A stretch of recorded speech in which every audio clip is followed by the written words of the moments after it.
Are you ready to turn a terrible, horrible, no good, very bad day into something laughable that makes even the worst day look like a bunch of sleeping puppies? You are about to experience a very unique experience that features a hypnotic bedtime story called Worst Day Ever Contest. And as we dive into this bizarre competition, not only will you chuckle your troubles away, you might just stumble upon a sneaky hypnotic trick tucked within the tale to melt your stress faster than ice cream in the sun. Plus, discover some unexpected discoveries to lessen your anxiety long after the story ends. Alright, get comfy, relax, and let's plunge into the world where the worse your day gets, the better you feel. Welcome to the annual Worst Day Ever contest. In a quirky small town in Everbrook, some time ago, before cell phones were invented, there was an unusual annual tradition, the Worst Day Ever contest. Every year, residents would gather to compete by sharing stories of what they would imagine would be the absolute worst day possible.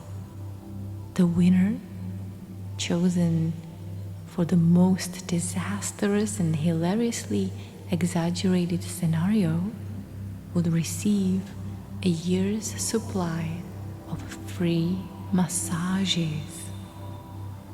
Tom, a habitual pessimist and catastrophist, was determined to win this year.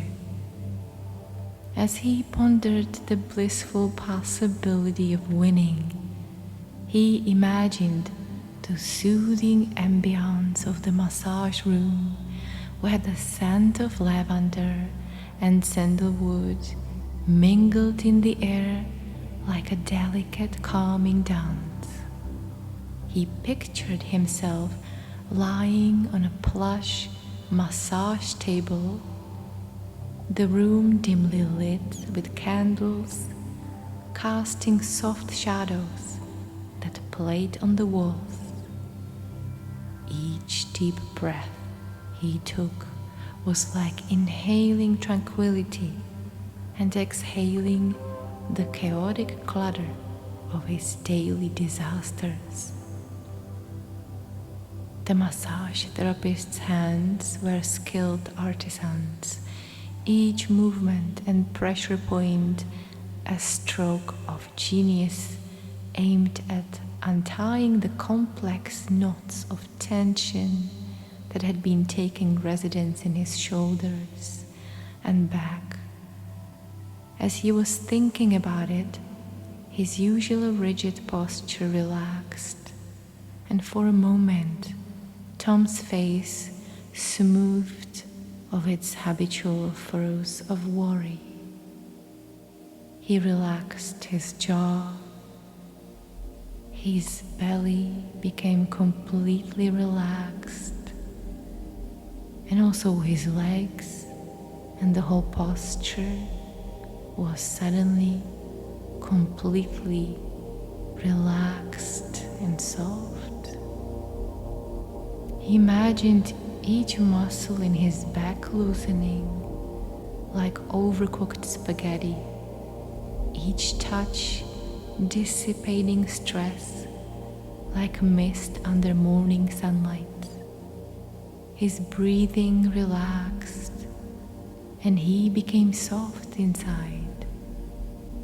Tom was ready to embrace a year where something genuinely good happens, where his biggest worry is whether to choose the hot stone or Swedish massage next. So, to win the annual Worst Day Ever contest, he spent weeks crafting a tale about a day where everything imaginable went wrong. As the contest day approached, Tom felt a surge of anxiety.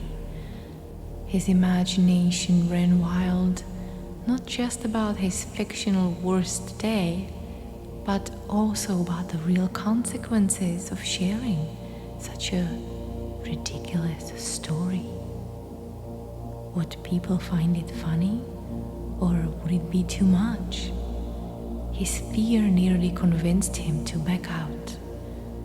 Tom stepped onto the stage, his heart pounding as if it were trying to escape his chest. The crowd before him was a sea of expectant faces, their eyes glittering with anticipation. He clutched the microphone like a lifeline, feeling the cold sweat on his palms. The fear of judgment was palpable. What would they think of him? Would they laugh with him or at him? He cleared his throat. His voice shaky at first as he introduced himself. Good evening, everyone. I am Tom, and well, I am here to tell you about my worst day ever. There was a murmur of amusement from the audience, a few sympathetic nods that eased his tension slightly. With the first few words out, Tom found a strange comfort in the spotlight. He began. Yesterday, I woke up to the soothing sounds of an ASMR video, which abruptly turned into an aggressive heavy metal concert due to a playlist mix-up, jolting me out of bed. It was quite the start. I thought I lost my hearing for good and wouldn't be able to function at work anymore. Shaken, I dragged myself to work, hoping to catch up on some meditation during the commune using my favorite app. Unfortunately, just as I was finding my zen, my phone erupted with notifications. My last big hopeful match on the dating app had just ghosted me. To add insult to injury, I soon realized I was not meditating in privacy, but was, in fact, on a live video call. My spiritual meltdown was now thoroughly documented for all my colleagues. I felt so embarrassed and thought I will never recover my dignity, which will eventually lead to losing my job. So, arriving at work, I tried to turn the day around by organizing a fun team-building exercise. The idea? An impromptu office chair race. What could go wrong? As I took a confident lead, my chair hit a snag on the carpet, catapulting me into the air and directly into the water cooler. The resulting splash was epic, soaking me in my presentation notes. Instead of displaying slides on mindfulness at workplace, the presentation was mistakenly replaced with an embarrassing slideshow of my failed attempts at online dating profiles. As Tom narrated his hilariously catastrophic day, the crowd erupted into laughter with each escalating misfortune. So Tom continued. In the evening, trying to unwind, I decided to treat myself to some relaxation with a new ASMR sensory experience. Unfortunately, the device malfunctioned, stuck on maximum tingle, turning a moment of peace into a bizarre tickle torture session, which my new meditation group witnessed as I accidentally live-streamed the ordeal. The absurdity peaked, and the laughter in the audience reached its peak too. Just as the applause began to die down, something unexpected happened. The power went out in the entire room. The contest area plunged into the darkness. The microphone cut off mid-sentence, leaving everyone in a sudden, unsettling silence. The only light came from the emergency exits, casting eerie shadows across the faces of the audience. And in that unexpected moment, with no power and a blanket of darkness enveloping them, the crowd initially tensed, a murmur of anxiety rippling through. Tom, still on stage, felt his heart racing, not from the thrill of his storytelling, but from a real, visceral fear of the unknown, now physically manifesting around him.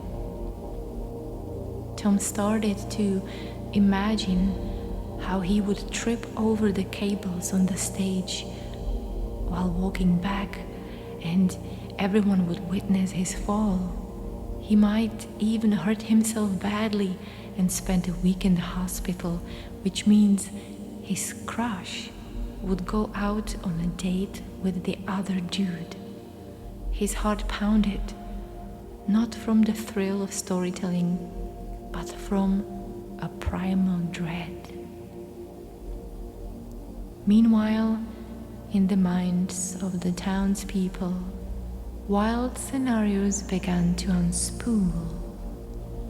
One imagined a calamitous electrical grid failure, signaling the start of a long, arduous winter without heat. Another's thoughts raced to an absurd suspicion of an alien invasion, prompted by a late-night binge of conspiracy documentaries. But then, someone else nervously joked about the mayor having forgotten to pay the electricity bill. Suddenly, someone snorted from suppressing his laughter, and then, from the darkness, a solitary nervous laugh broke through. It was awkward, almost inappropriate, considering the unknown. Yet it sparkled a chain reaction. Laughter bubbled up from the crowd, each chuckle a light in the psychological gloom. The laughter grew, rolling over the irrational fears, smothering them under waves of shared amusement. Tom caught the wave. Well, isn't this the perfect plot twist? His voice rang out, steady and more confident, as he adapted to the script the darkness had written for them. Here we are, gathered in the dark, probably on the brink of an apocalypse. And what do? The whole crowd was laughing again, not at Tom's fictional disasters this time, but at the absurdity of their own fictional stories. They laughed at the darkness, at their own immediate jump to fear, and at how quickly their minds had raced to the worst conclusion about a simple power outage. The audience roared, their laughter mingling relief with the ridiculousness of the situation. And as they laughed, the imagined disasters, the alien invasions, the endless winters, tripping over the cable, the unpaid bills, all seemed to shrink back into the absurd corners from which they'd sprung.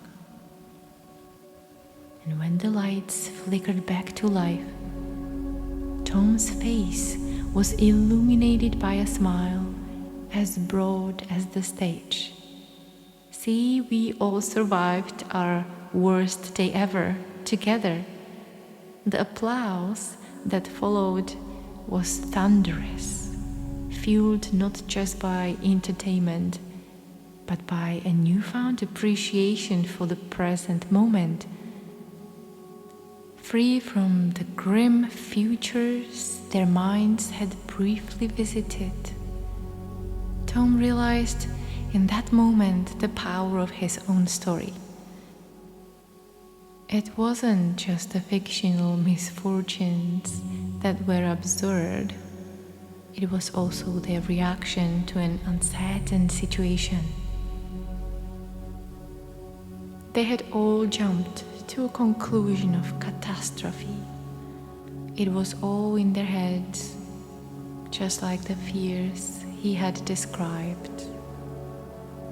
He saw clearly now how these imagined fears could be as comically exaggerated as his story.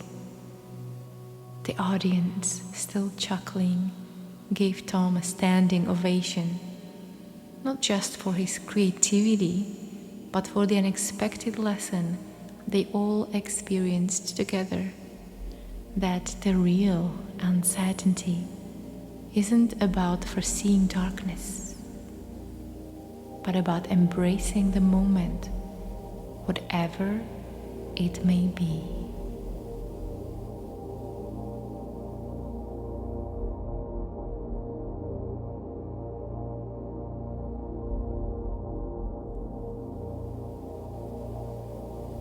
And so as you are lying down, comfortably and safely in this moment, maybe your thoughts may wander into different parts of your consciousness, into different parts of your own story.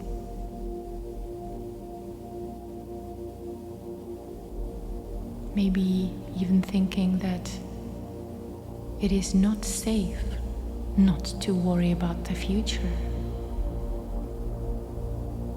Sometimes we feel or we think that if we don't worry about the future, something terrible will indeed happen, as if the worry itself would prevent it. And so, as you are already nicely relaxed, just notice that we often overthink about the future because we try to predict it so we can get ready for all different kinds of scenarios. But let me ask you, does it actually work?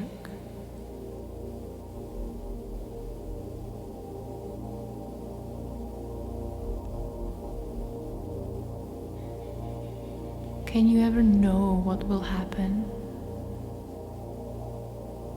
Do you ever really have enough information?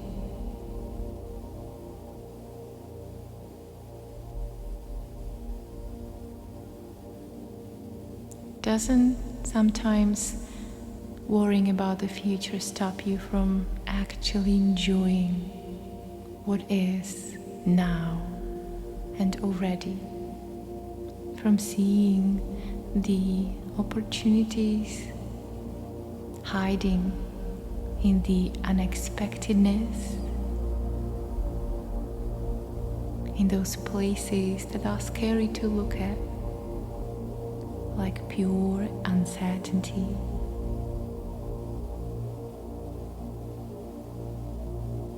maybe, just maybe, sometimes we even miss something very important or something very beautiful. And so I want you to relax a little deeper now. Relax into the safety of simply being without trying to predict the future. What if you didn't have to think about it? Just for a moment. Just for now. How would you be?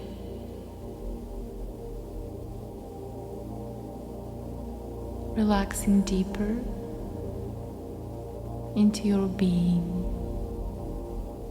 into your wisdom that knows that being here and now with a clear mind and open heart is all that you'll ever need, moment by moment, day by day.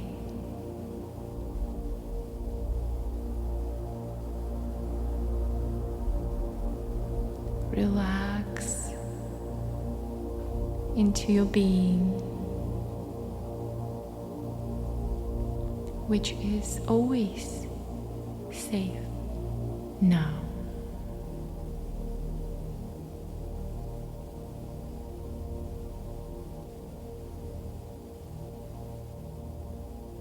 And maybe notice some beautiful parts of your life that you haven't allowed yourself to simply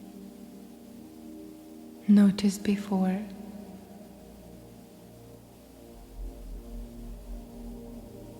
And congratulate or just give some gratitude to your beautiful mind that is so creative and that is always trying to keep you safe by trying to predict what will happen so you can control all different outcomes, so you can get ready for all different outcomes.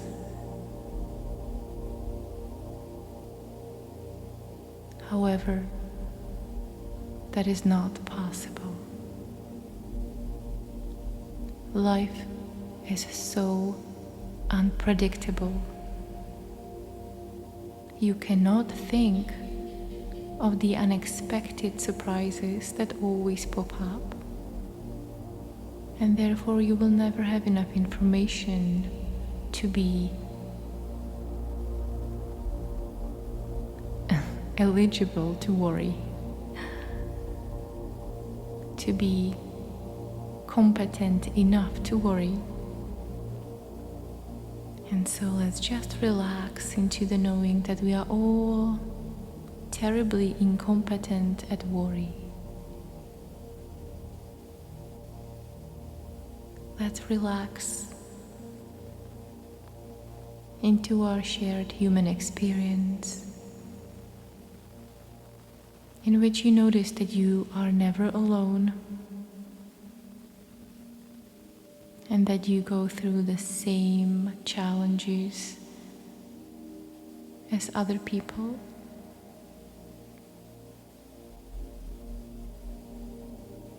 And that we've all been hurt and we are all here.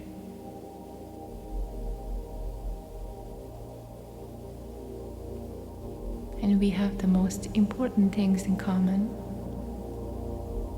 And perhaps those things that are different to each of us are the least important anyway.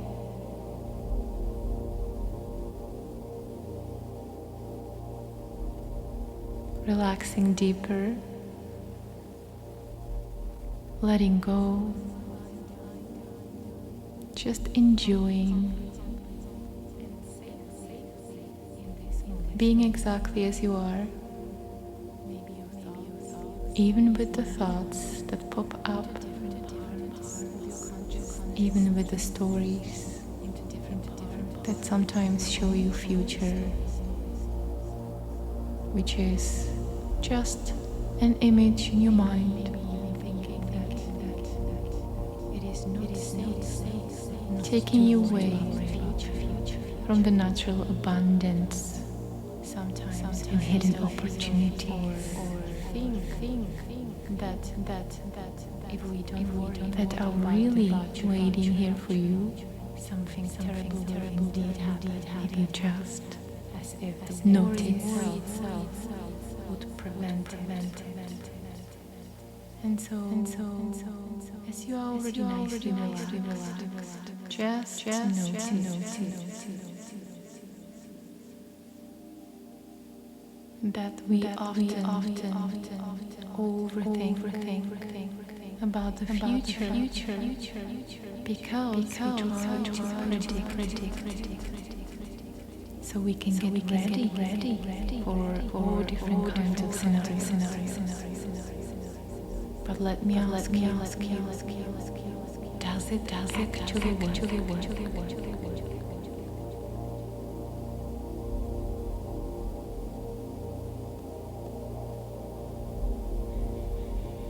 Can you ever know what will happen? Do you ever really have enough information?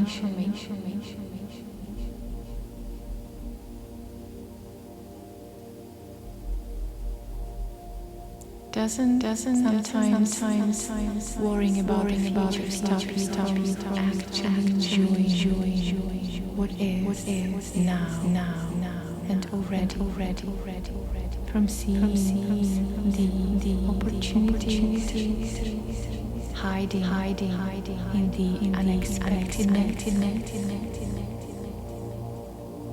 in those places that are scary to look at, like pure uncertainty.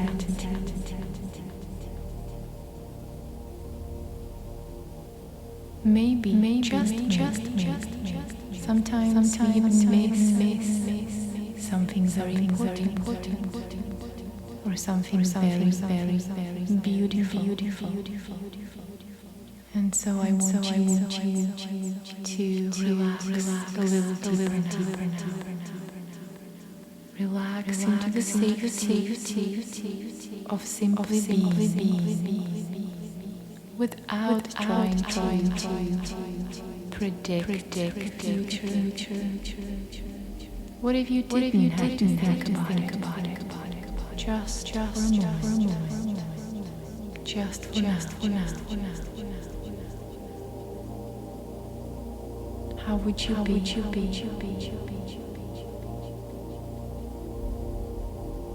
Relaxing deeper into your being, into your wisdom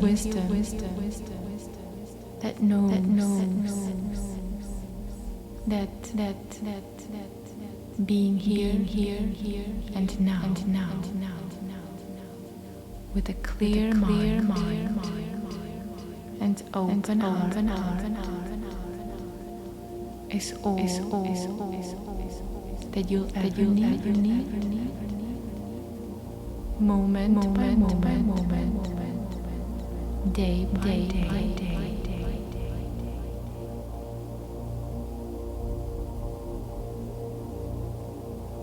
Relax into your being, which always safe now.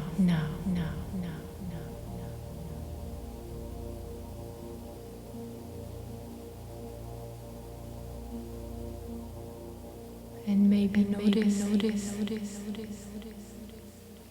some beautiful parts of your life that you haven't allowed yourself to simply noticed before.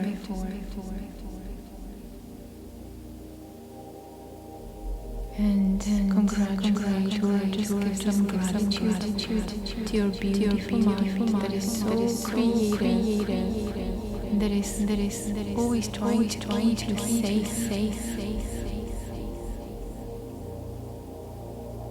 by trying to predict what will happen, so you can control different outcomes, so you can get ready for different outcomes.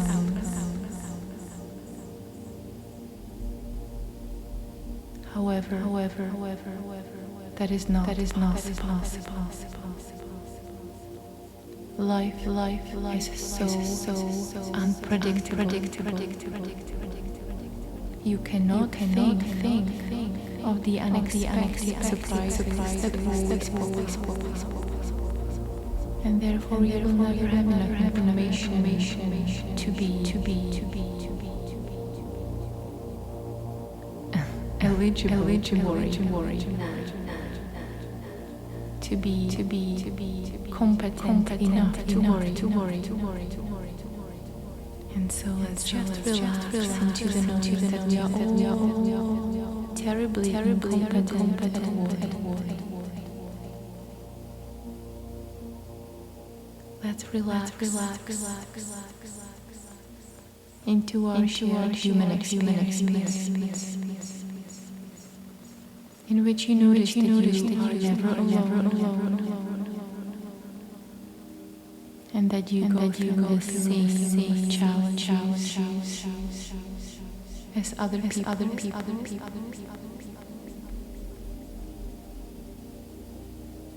And that we've all been hurt,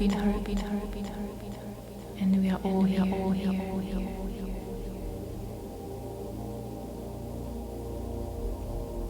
And we have the most important things in common.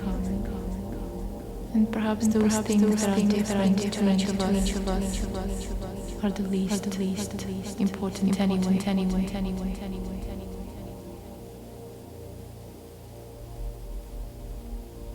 Relaxing deeper, letting go, just enjoying. Being exactly as you are, even with the thoughts that pop out, even with the stories that sometimes show you future, which is just an image in your mind, taking you away from the natural abundance and hidden opportunities that are really waiting for you if you just notice.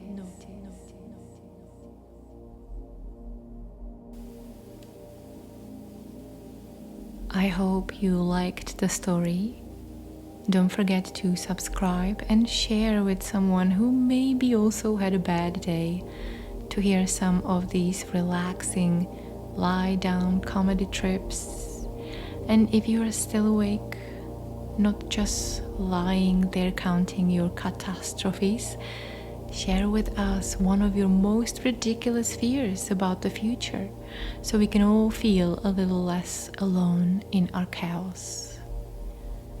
And if you'd like to support me in creating more transformative stories and deep journeys to make this world a little more fearless and relaxed place, don't forget to take a look at the description of this video to check out the amazing downloads I've just added to my Patreon page. Your support keeps the lights on here,